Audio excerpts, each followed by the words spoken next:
Painted application ધોરણ 6 થી 12ના વિદ્યાર્થીઓ માટે અપડેટ થઈ ચૂકી છે. આ એપ્લિકેશનમાં શું છે? બધા જ વિષયના વિડીયોઝ છે. ગુજરાતની બેસ્ટ ફેકલ્ટી દ્વારા લાઈવ લેક્ચર્સ છે. આઈએમપી પ્રશ્ન છે, ટેસ્ટ સિરીઝ છે અને ગુજરાતના તમામ વિદ્યાર્થીઓ સાથે તમે તમારી કમ્પેરિઝન કરી શકો છો.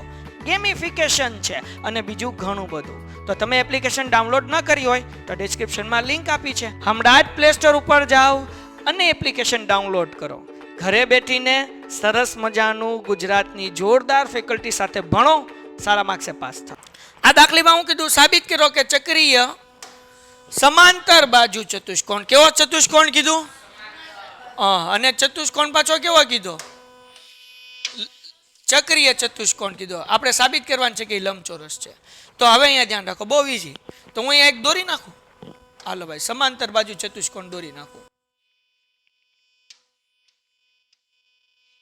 બરાબર ને? ચક્રીય કીધું એટલે આમાં શું આવેલું છે? વર્તુળમાં આવેલું છે. ઓય કાસમભાઈ, એટલું મોટું નહીં. એ બી સી અને ડી. બરાબર. આ કેવો ચતુષ્કોણ છે? એક તો ચક્રીય છે. ચક્રીય ચતુષ્કોણ કોને કહેવાય? જેના નહીં સામ સામે ખૂણાનો સરવાળો 100 બરાબર ને. અને બીજો કેવો ચતુષ્કોણ પાછો આપ્યો છે? સમાન.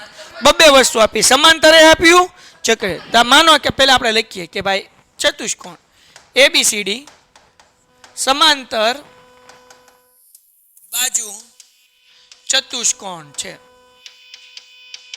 છે કે નહીં? આપણને આપ્યું જ છે. બરાબર. તો અહીંયા સમાંતર બાજુ ચતુષ્કોણ છે. સમાંતર બાજુ ચતુષ્કોણની શરત શું છે? સામ સામેના ખૂણા અને સામ સામેની બાજુ સમાન હોય. તો પહેલા આપણે સામ સામેની બાજુ કરી નાખીએ. ઇનાયત કાકા અહીંયા ધ્યાન રાખો. AB = DC. આ ઊભી લાઈન બરાબર આ ઊભી લાઈન, આ આડી લાઈન બરાબર આ આડી લાઈન. તો આપણે લખી નાખીએ AD સમાન BC. સામ સામેની બાજુ કેવી હોય? સમાન. લંબચોરસમાં સામ સામેની બાજુ કેવી હોય? સમાન. સિમ્પલ છે ને. પછી બીજું, સમાંતર બાજુ ચતુષ્કોણ કીધું એટલે સામ સામેના ખૂણા સમાન હશે. તો આપણે લખીએ ખૂણો B બરાબર ખૂણો D. અને આવડો ખૂણો, આ બધું ક્યાંથી લાવ્યા? આપણને દાખલા મૂકી દો.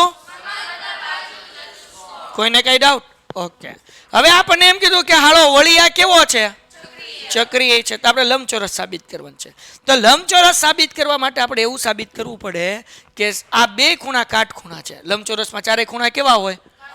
કરી નાખીએ. જો ચારે ખૂણા આપણે 90 અંશના સાબિત કરી દીધા તો મતલબ એવો થાય કે ભાઈ આ લંબચોરસ છે. ડન છે. હું સાબિત કરવાનું છે ચારે ખૂણા 90 અંશના. કેટલા છે? કેટલા અંશના? જો ચારેય ખૂણા 90 અંશના હશે તો લંબચોરસ હશે. ડન છે. બાકી સામ સામેની બાજુ તો સમાન જ છે. હાલો જાગું છું બધાય? ઓકે. તો અહીંયા હું લખું છું ખૂણો B વત્તા ખૂણો D બરાબર 180. શું લેવા? ચક્રીય ચતુષ્કોણ. દાખલામાં કીધું ને આપણને કેવો ચતુષ્કોણ છે? ચક્રીય ચતુષ્કોણના સામ સામેના ખૂણા સમાન હોય. કેટલા હોય? ચક્રીય ચતુષ્કોણના સામ સામેના ખૂણા 180 અંશના હોય. એનો સરવાળો 180 ના હોય. હાલો તો હવે આપણને ખબર છે ખૂણો B બરાબર શું છે? જુઓ તો જરાક. આને પરિણામ 1 કહી દઉં, આને પરિણામ 2 કહી દઉં, આને 3 કહી દઉં, આને 4 કહી દઉં. પરિણામ 3 ને જુઓ. B બરાબર શું છે? તો અહીંયા મૂકી દઉં ખૂણો D વત્તા ખૂણો D બરાબર 180. તો ખૂણો D કેટલી વખત થઈ ગયું? તો 2 ખૂણો D બરાબર 180. 2 ગુણાકાર છાબા જોવે તો ખૂણો D બરાબર 180 ભાગ્યા 2 બરાબર 90. ખૂણો D નો 90 જવાબ આવ્યો. મતલબ શું થાય? ખૂણો B બરાબર ખૂણો D બરાબર 90 અંશ. 4 માંથી 2 ખૂણા આપણને મળી ગયા 90 ના. હવે એવી રીતના આપણે B અને D લીધું ને.